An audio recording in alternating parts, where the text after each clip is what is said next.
Innovation Unplugged from the Alabama Community College System's Innovation Center takes you inside Alabama's workforce development.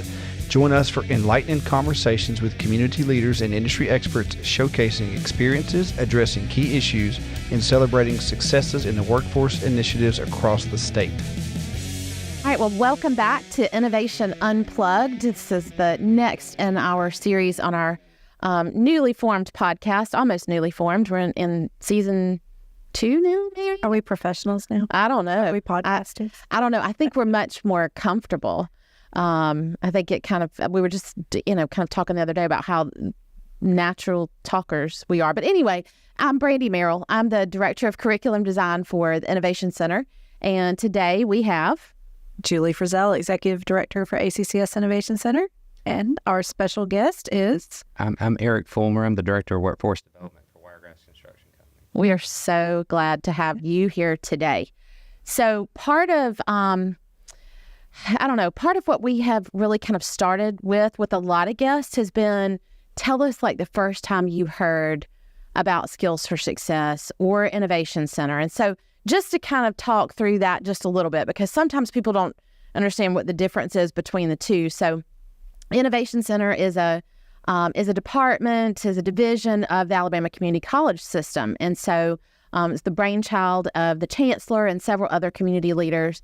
And from the Innovation Center, we produce courses, and those courses are labeled as Skills for Success courses. So the Innovation Center proper is what creates, a lot of things that we put out, and one label is Skills for Success. There will be some other labels that are coming out here before too long. We've got other irons in the fire and other things that are cooking.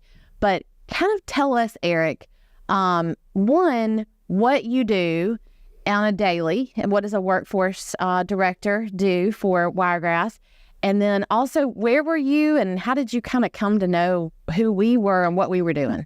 Okay, yeah, sure. So I started in this position in late 2021, and the way that I got I guess familiarized with the Innovation Center was because the state had decided that they wanted to focus a little bit more on what they can do for our road construction trades.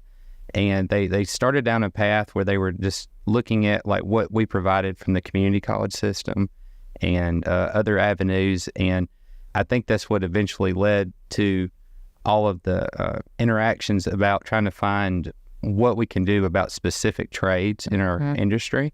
So this was like, I think, at the beginning of 2022, whenever I started having like detailed conversations about specific types of equipment and the needs for our workforce in that way. As far as my job, we stretch from Dothan to Middle Tennessee, and I spend as much time as I can in each different area, and we're just assessing what the needs of our employees are, how we're progressing. Our road builders, they have what they build is very impactful to our society. Huge. And infrastructure. That's exactly what I mean. Say. Yeah. It's crucial. Yes, and it is, and they should be very proud of that too. But we also want to be the kind of builders that build up people too. Oh yeah, so important. So that we spend a lot of time trying to figure out like how can we make people's skill set more diverse? How can we help them get better where they're at, or how we can help them move on into something they like. That's so big, because it's not just about like recruiting workers. I'm sure that's a large part of your job is recruiting employees, but it's also then like retaining those employees. And that's what we hear from a lot of like really, really big and small, all kind of in between, is how important it is to really kind of feed back into your workforce to make sure that you can retain them and find their strengths and that kind of thing. Earlier, you were talking about like assessing, kind of knowing all of those individual components, like what makes somebody tick, what kind of personality do they have, and can you talk to that? Like, what do y'all do when you run those assessments or do those assessments? How do you use that to ensure that you're, really kind of tapping into the best skills of that worker? It was funny that you mentioned recruiting. That's actually what made our company want to invest so heavily in workforce development, because finding people that are willing to work is actually not the biggest problem. It's just we have a shrinking skill set in the particular trades that we have. Yeah. People are getting older, they're retiring, or they're moving on. They found a different type of career that they want. So it becomes, necessary for you to start looking at entry-level workers or people that haven't done this before and figuring out how are we going to get them to a point where, they are infinitely useful in a lot of different trades. And that's why we spend so much time on it. But there are definitely personalities that are well suited for construction. It is a, very labor intensive type work that we do on road construction and in our quarries and just in our general construction for grading operations and things like that. But obviously it takes every type of personality, I think, to make a complete team. There's not just one kind of person that just fits into it. Everybody does. Sure.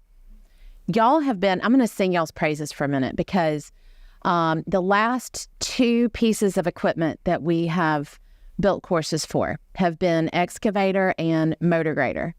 And y'all have been crucial in the development of those courses, not only sitting on task forces and kind of helping guide kind of the content side of things, but tell me what we kind of came to you and said, hey, Eric, we want to come film, and kind of walk us through a little bit about what that looks like from an employer's side. Like, what did you have to do when we said, hey, we want to come film? And for those who have listened before or might be new, when we go out and film, we're not filming what you would think of as like YouTube lessons or YouTube tutorials. It's more like day in the life, very relevant, very short snippet, kind of TikTok-like when it's all edited, said and done.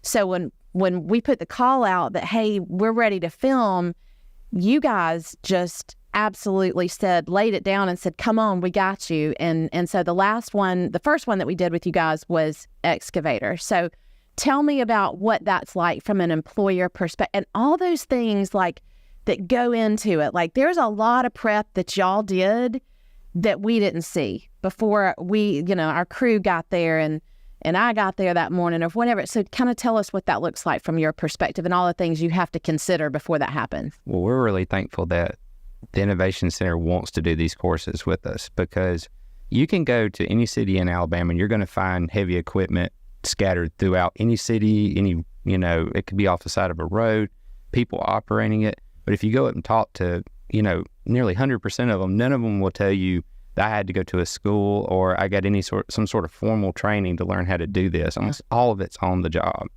So these kind of courses are like giving it a standardized, structured way of people getting into these trades and getting them off to a good start so they can get proper OJT. But all of the people that have participated in the filming, they wanted to. Like, I was actually very surprised. They were very happy to do it, and I think they were proud to have their trade highlighted. And it gave them an opportunity to really kind of showcase what they know and why somebody would want to get into it. But as far as the preparation for it, all this equipment is used, right? It gets out there, it gets dirty, so you have to spend a lot of time, going over this thing, this big yellow iron. So you're trying to get it as clean as possible so you can Y'all see. did such a good job of doing that too. So you can see all the gauges and see everything.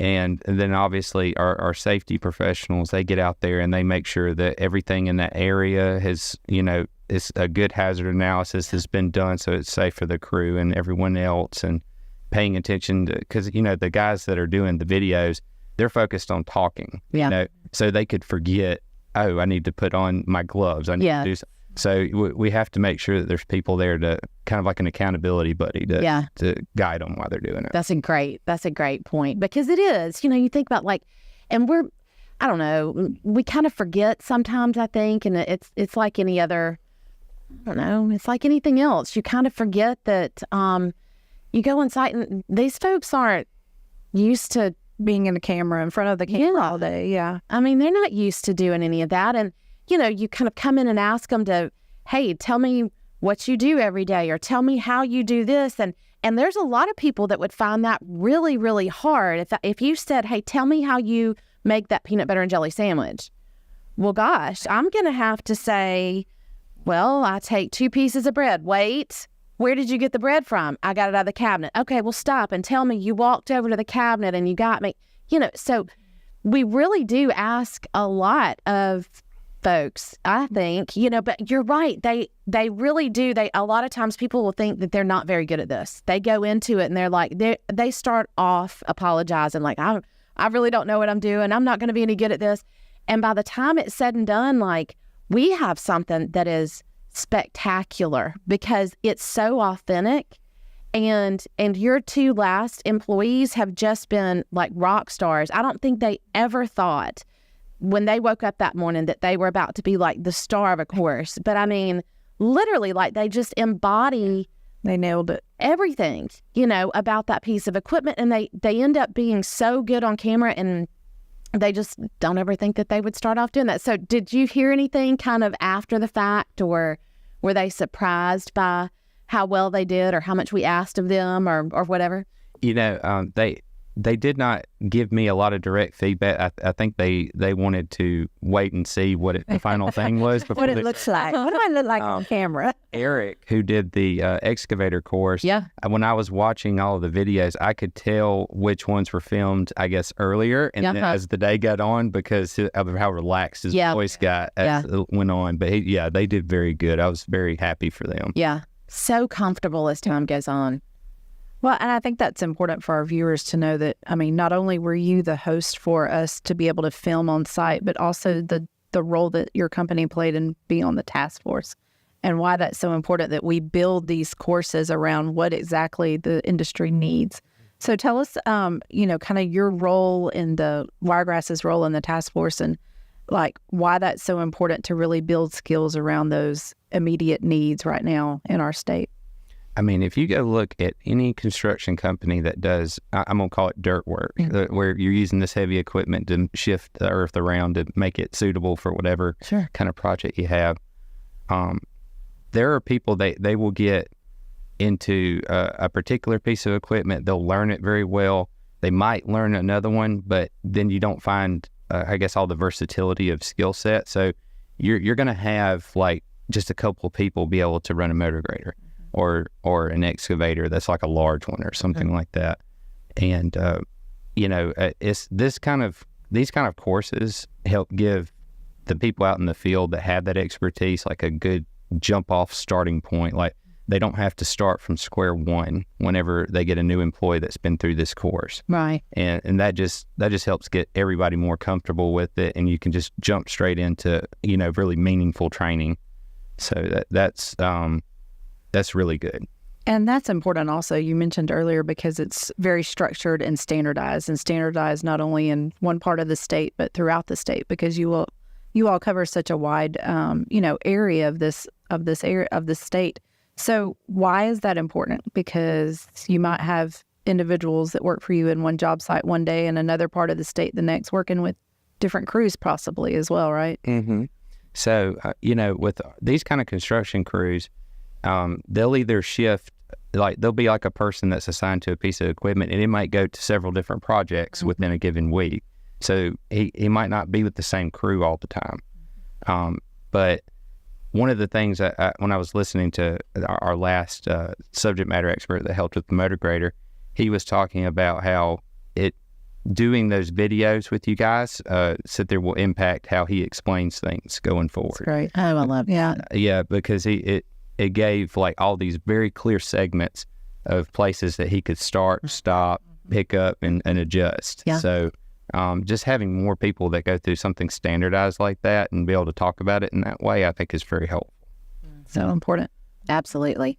And that's kind of a great point, because that kind of goes back to, not everybody is built to explain things, right? I mean, I live with and know people that they wouldn't necessarily be the person I would go to, like to teach me how to do something, but it's so cool to go out on these sites and watch how we can take something, that's a kind of a hard concept, how to operate one of these very large pieces of equipment and take it and narrow it down into, say, a minute and a half of how to move this, joystick this way, or move this pedal to make this bucket swing this way. I mean, to do that and to do it well would be difficult for anybody to do. And then it's fun to kind of watch your folks take it and really kind of hone in on those skills. I bet it is fun for them to kind of go back and be like, oh yeah, that's really edited down, and that now I've kind of learned a better way to say things. So the nature of construction is you're always working yourself out of a job, right? Because it's literally every project you're working to get out of that job. Yeah. So if you look at it from the standpoint of an equipment operator, they're not only just trying to make all their precise movements and do everything. They're trying to do it in a very timely manner too. And then you got some people that they have to have really good grading skills, so they have to be able to compact something to a very precise level in order for it to be usable, or to pave, or to do concrete work on it, or whatever it is may be. So it's a lot more complicated than people think it is. Yeah. Oh my gosh, so complicated. It's really amazing, the knowledge that all of these operators have, and just kind of the intricacies of how the day-to-day, jobs are done is, it's really impressive. So what are some of the jobs that Wiregrass is working on? Not necessarily like naming things, but what are some jobs that y'all are working on right now, and equipment that y'all are using to do those? Okay.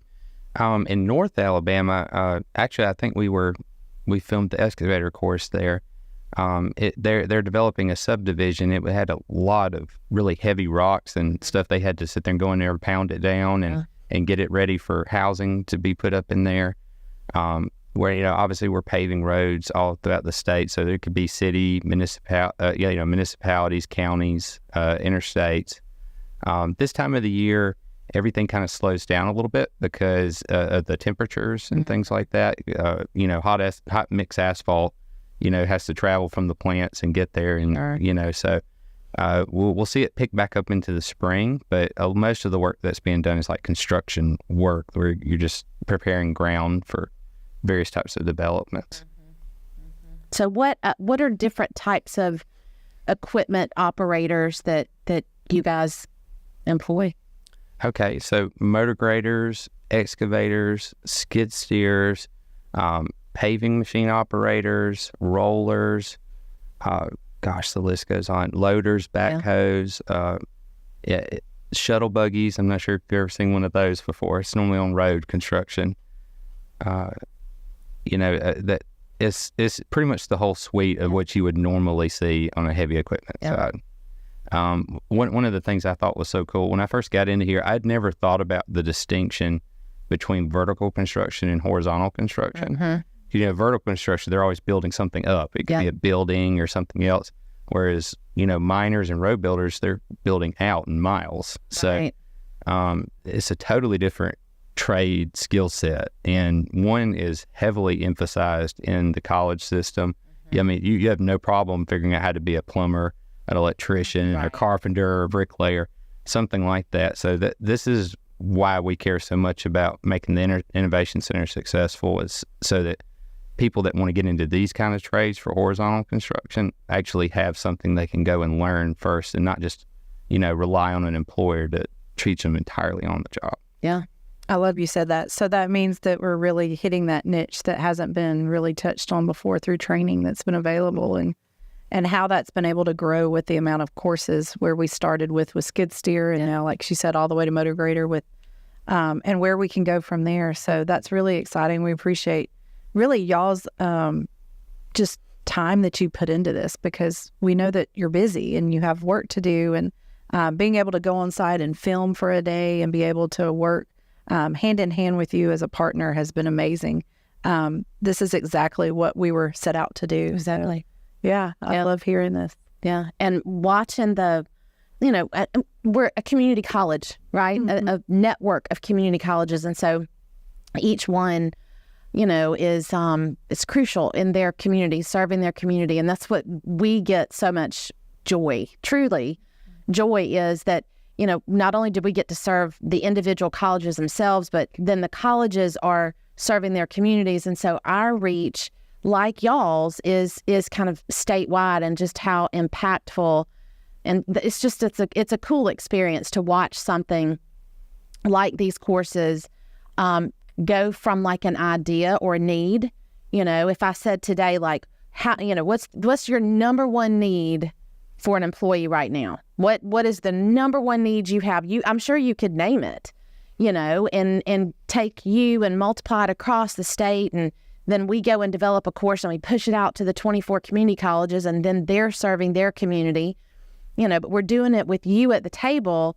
The whole thing is just, it's an orchestra of events almost, and it's producing this really, really cool product. And I don't know. So going back and thinking about the task force piece, so we have somebody who brings a need, and so I'm going to ask you this: what's the number one need right now for an employee at Wiregrass? Equipment operators. Equipment operators, not specific, just an equipment operator. So you would hire anybody who had any kind of experience. Is that? If they have been on a heavy piece of equipment for, over a year, that's a very trainable person. Yes. Okay. So before these courses started, your industry came and said, we're in dire need, right? And so everybody jumped on a task force, and you've served on several task forces at this point in time. Just kind of speak to what that looks like. That task force provides certain things to us, as the team, and our writers and our designers, and then ultimately the end product that comes out. Just kind of from your perspective, tell me what that experience was like. So we had like we were talking about before, we had a subject matter expert serve on as, for the primary person for our motor grader. And he had never been part of, I guess, the instructional design process as that goes. And I think that the way that you guys handled it made him feel, very comfortable during the whole thing. He did not have to think about the best way to put this, the best way to organize this. He was just giving his genuine feedback on what he thought was useful and helpful. And the team that was put together to help build these courses out just kind of took it and just put it in a really wonderful format. I want to say this too, our parent company, Construction Partners Inc., we have, various sister companies all throughout the Southeast.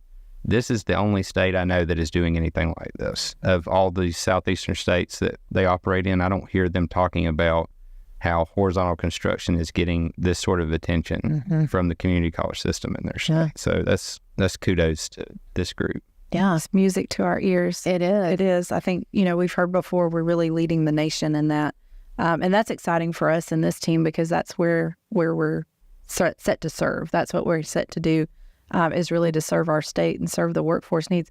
Tell us a little bit about working alongside us at the lab days. Like when you're there at a lab and you see our students really learning what they learned online, taking those skills and applying them during their hands-on lab. We know we've had several companies come to our lab days and really be able to talk to students about that, and why is that important to get in front of them, as they're going through training. So my team, who's geographically dispersed throughout the state, have 5 of them in different areas.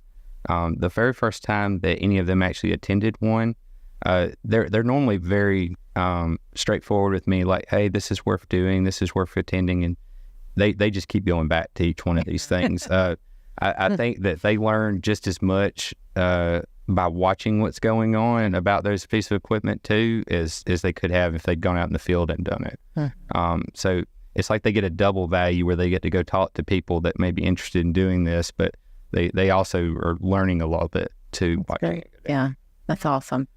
And now, and I'm sure now we're in the high schools.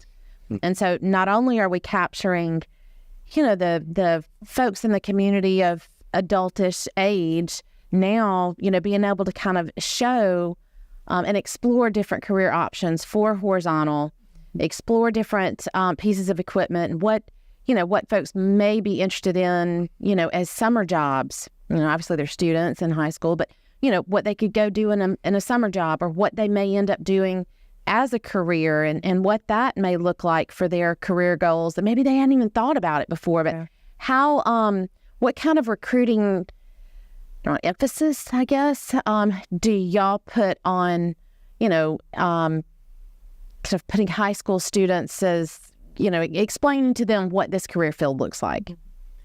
I would love to spend a lot more time in high schools than we actually do, but we do go throughout the year to various events, whether the school system sets it up or whether it's just something that we can just wedge ourselves into. I think recently we just did one at Chilton County schools. We try to target people that are close to graduating. We're unfortunately one of those industries, like you can go and work, at 16, 17 at, a quick service restaurant or something like that. Here you got to be 18. So it's, we try to focus on people that are, thinking about like, what's next for me. Yeah. But yeah, that will be a heavy emphasis going forward, because as I told you, the workforce in terms of their years of experience, that's shrinking in terms of heavy equipment operators. So getting into, somebody that's, motivated to sit there and get them a career is high priority for us. Yeah. We were talking earlier, a little while ago, with somebody from the state, high school, K-12, and they were talking about how just important it is to explore different career options, and how it's not necessarily like, I know what I want to do. It's okay to be like, I don't know what I want to do. That is absolutely fine. And so, I think this is kind of one of those situations where you can kind of explore without having the penalty, right? Like you could just explore all these different options of different career paths, and then ultimately maybe I'll go work a skid steer at a nursery, while I'm in high school. But then I come to you when I graduate or when I turn 18, and now all of a sudden I've been working a skid steer for, every summer for the last 2 years, and now I'm a more valuable employee to you, or prospective employee to you upon graduation, that kind of thing. So anyway, it's just kind of neat to see those things kind of come full circle. Some things that we don't necessarily see that we see those connected pieces all the time. Like we started, in the community college with community college system potentials, right? And then all of a sudden we expanded into K-12, and now all of a sudden it seems to come full circle with employees and K-12 and it's just, I don't know, it's just all moving in this rapid pace. It is. It's been a work of beauty, and I think one thing's important to really highlight is it's no matter if you're looking to increase your workforce or upskill your workforce, I think what we're doing can serve all of those needs. And that's what's exciting to us, is that it's different opportunities and can open different doors. Yeah, absolutely. What's the next piece of equipment we need to build? I think you guys have already touched on it, or at least have started it, is our paver, paving machine. So for a road builder company, we have some very specific pieces of equipment that you're not going to find in other places. Right. So in particular, our shuttle buggies and our paving machines. So those are, and then even roller, that has a different application, doing it on pavement versus doing it on the ground where you're just trying to grade something and pack it down. So, but that's already been addressed. But I would say the paver would be a good one for us. Yeah, absolutely. Yeah, that is in our list of courses, upcoming courses for sure. So from your role, tell our subscribers, viewers, us, like, what are the type of, not skills, but characteristics of an employee do you look for? Like, who's the most successful operator, or who are the most successful operators in your company, and what type of characteristics do they have that makes them a great employee? When you work on a construction crew in a road builder company, typically you're going to stick with the same people a lot, especially on the paving side. Day in, day out, you'll be moving to different places, but it will be with the same people. So folks that are, just easy to be around and they're just enjoyable folks to sit there and to be a teammate to is really important to us. And like you said, we are constantly working ourselves out of a job. So somebody that is really, motivated by that sort of thing and likes to sit there and to move on to the next and the next and the next is a really good attitude to have. That sense of accomplishment. Yes. It's funny. You can go walk or drive anywhere with someone that is a road builder, and they'll just randomly stop you in the middle of a conversation. I built that road. I did that. Like, I love that. they'll be checking how many bumps are in the road, or if something doesn't look right. Like the whole, I guess their whole orientation for how they're looking at where you're driving is different than most people. Yeah. That is neat. That is a whole different side of things, is to think of that sense of accomplishment, like starting something. And I mean, in the society we're in, where we, almost that Sesame Street mentality, where we start something, we drop it, we leave it, whatever, we don't pick it back up. But it is neat to think about that is something that you can start and finish a project, and you can sit back and go, I did that. I built that. I saw that happen from start to finish. Is that a draw, do you think, that maybe, I don't know, high schoolers or people who are thinking about going into this career path, that is, I don't know, would this generation appreciate that these high schoolers, like, being able to see something come to fruition and be built from the ground up? Obviously in recruiting, you have to spend a lot of time figuring out what's important to the kind of people that you're wanting to, attract to these positions. I would say one of the things that we hear the most is, I want to do something that matters. Mm-hmm. Like that is an overarching thing. It's not, it cuts across all age groups. It doesn't really even matter which age group. And honestly, there are very few impactful jobs than building a road for somebody. Even like if you walk into a freshly paved neighborhood, just the appearance that it gives your neighborhood is in itself just, it goes underappreciated. Yeah. But our roads in Alabama, I think, are pretty good. Like you can go just about anywhere, and we keep up with our paving, and people that work for us, and even the other companies that do the same thing. I know they all feel the same way. Like anywhere they go, they can sit there and brag about what they did. Pride. Yeah. Yeah, I love that. Such an important part of infrastructure too, I mean, and then you talk about impact. I mean, that's hugely impactful. We talked in another episode about, just like kids or parents being able to talk with the next generation about, I built that. If a dad or a mom is driving down the road with their child, and they can explain, this is where this started, this is how this ended, I helped build that, or vice versa. So that's a neat perspective. My wife, when we ride down a road, if the road is concrete, I know exactly when a concrete road needs to be replaced, because it'll start making that bump, because it all breaks apart in segments and things like that.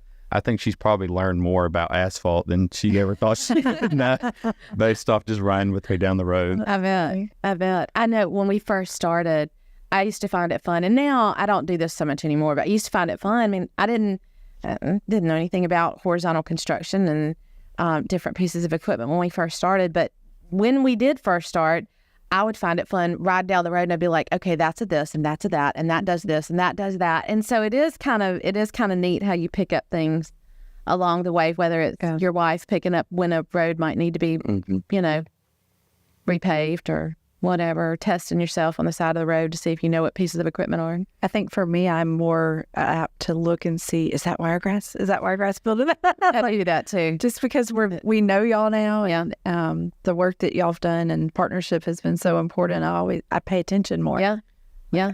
It's so it's funny. the job that you all do is so important, like you said, just getting to work every day, getting to school every day, getting to an emergency or a doctor's office if our roads are, in bad shape, or things are not, smooth, and it impacts us every day. And I pay more attention now to what's happening with our road construction. And it's funny. When I introduce myself to people I haven't met, and they ask me like, "Oh, where do you work at?" and I'll tell them, I've gotten this reaction so many times. Oh, you made me late for work this day. It happens all the time. It's hilarious. But I don't think many people have ever got to see what it's like from the perspective of our traffic control people and the folks that work on a road, especially at night. You have all these cars just whizzing by, and you're just one bad decision away Yep. from it just plowing straight into Yeah. you. And it's a dangerous job on some areas, but our traffic control people typically they do everything they can to Yeah. protect Okay. those cars. Matter of fact, that's another course that's come up this week is traffic control is the need for that. I don't know. I probably shouldn't say this, but I was pretty amazed very early on, taking a look at the United States federal flagger course. I don't know if you've ever looked at that, but was really surprised and quasi embarrassed that the United States would put out this federally written course that just wasn't very good. And so I'll call it out today and say, gosh, we got to do better. And it really was kind of a standard. Like I looked at and was like, golly, this is not what we want to build. We want to build something that, we can be proud of, and while the information was there, it just wasn't what I would consider, up to standards. So I think at a state level, we're beating the feds. Yeah. I'm not surprised at all. Even from state to state, it is wildly different on how people approach traffic control. But it's literally those guys that are out there working on it. They can't focus on what's going on around them. So it's those people that are really keeping them safe and making sure that they're guiding traffic correctly. They've set up all the barriers that are supposed to be. And it's real easy if you don't pay attention to make a hole where somebody could slip in there and, hurt somebody. Right. So Right. it's very important. I'm glad that y'all focused on a class for that. Yeah, it is. Matter of fact, I think it was a couple of days ago, and it was maybe 20 counties of EMA, I think, are wanting to, get behind a traffic control initiative for us building a course. So, yeah, we've put it on the high priority list for sure. And yeah, all it takes is, riding down the road at night, like you say, and even during the day. I mean, I don't want to negate the daytime safety risks either, but golly, something about in the dark, you think as a driver, it makes me nervous. I can't imagine being out there in the dark, trying to work on the side of the road and you've got, cars speeding by at 70 miles an hour. I mean, or what they should be at 70 miles an hour, I guess, or whatever. So, yep, it is part of it for sure. Yeah, absolutely. Well, all right. Any other parting thoughts, Julie, from your side of things? Or No, again, we just really appreciate all the work that you all have done with us and look forward to building more courses together and really helping the workforce so it can help the industry across the state.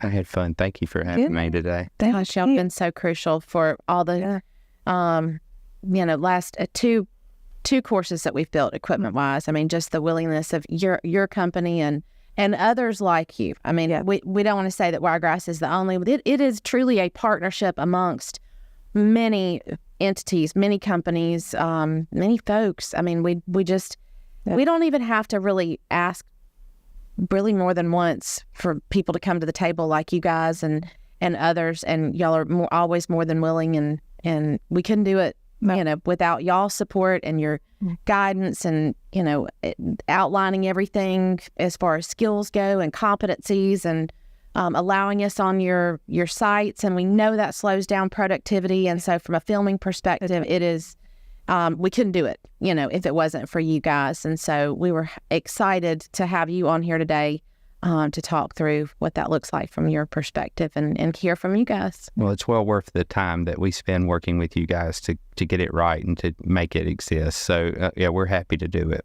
Awesome. Excellent. Thanks so much for being here, Eric. We appreciate it. And thank you, everyone, for listening in and watching us today. Don't forget to follow, like, and subscribe to our podcasts on all platforms. Thanks so much. Thanks, everybody.